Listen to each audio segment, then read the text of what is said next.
In this episode of Filmstock Reviews, I'm reviewing episode 5 of Andor, titled The Axe Forgets. Now, in this episode, we find that Cyril Karn is left to deal with the fallout after what happened in the previous episodes, and he's laid off by the Empire from his job. The awkward encounter with his mother just keeps getting interesting and more interesting. You can see the dynamic, but he's just so focused on capturing Andor, and it's absolutely interesting because you don't see this side of a Star Wars character at all in any of the movies or the other TV shows for that matter. Now, Mon Mothma, or Senator Mon Mothma, basically this episode kind of focuses on her family life and how unstructured it is, with her daughter, telling her off and her being disrespected by her husband, who is an absolute asshole to her. But we understand where she herself is coming from. She's a big character in this universe, so we know what happens to her, but we just don't know how it comes about. Now, for me, myself, I want to say that the show is really stretching it with its story and its dialogue. While some people might find it interesting and fantastic, I still find that it needs to pick up a little bit and to find out what's going on and what's happening. I mean, they still haven't gotten into the garrison yet, and it's just crazy. I mean, they're practicing certain drills and walks.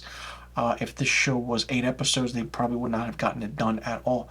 But this is a 12 episode first season, so there's still 7 episodes left as of this review, because this is the 5th episode. Now, it focuses more on Cassian and with the Kyber crystal, and what the story with that is like, how does Lutheran have the Kyber crystal? Why did he give it to Andor? We know what the Kyber crystal does, and now it's for 30,000, whatever, 50,000 reward for it. But, how is that going to play into effect? Like, will that be the MacGuffin moving forward in this season? Or will they save that for season 2, where season 2 goes into the Rogue One movie? We slowly find out within the crew that there are different aspects to these characters, and I feel like there's too many characters for the crew in a way. We have that one who doesn't trust someone. We have the operative, the brains behind the situation, the fellow technician or the electrical engineer, so to speak, who puts things together and is always fond and takes a liking to the new person that comes in. There's always that dynamic and dichotomy of what's happening within this universe, especially in the Star Wars universe. Not only that, Saul Guerrero hasn't appeared yet. I'm very curious to see what episode he appears in. And all the while, it's just the aspect of certain characters of Skeen and Cassian butting heads. I'm curious to see if they're going to go at it in a future episode. And if so, how does Skeen die? Does he die by the hands of Cassian? Or does he save Cassian's life somehow by risking his own life? It's interesting to see how everything's going to happen. And not only that, Luthen kind of gets a key scene at the end where he exemplifies everything about his character. I mean, he's playing 2 roles himself, and he's like putting up a front, but we don't know what that front is. It's a slow pace, like I said, with this show. Very, very slow pace. But it's done in a way where the dialogue is the moving point. Anytime Cassian Andor or Diego Luna is on screen, it's a much better moving forward of the story. Once he's off screen, it's really slow, low-key. We don't have the aspect of the Jedi. We don't have the aspect of the Sith in front of us. We have the rebellion mentioned, the Empire, the senators and everything, and the aspect of what they're doing. No Jedi, no Sith for that matter at all. But we have all these characters that we know of, like Cassian Andor, but other characters that are coming in that are included. Saul Guerrero, like I said, is still supposed to come in. How does he play a role? Does he know Lutheran?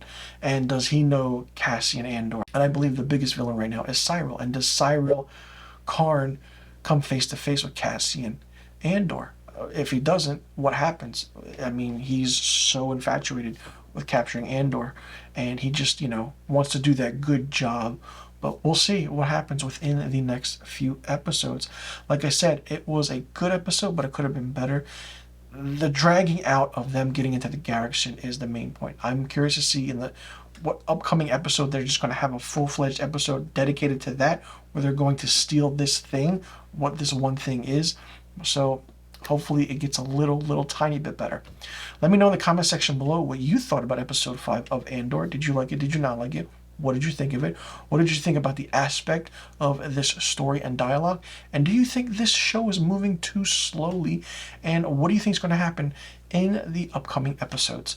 Let me know in the comment section below about all the questions I just asked. And I'll see you all in the next review video. And be sure you tune in next week for my episode 6 review of Andor.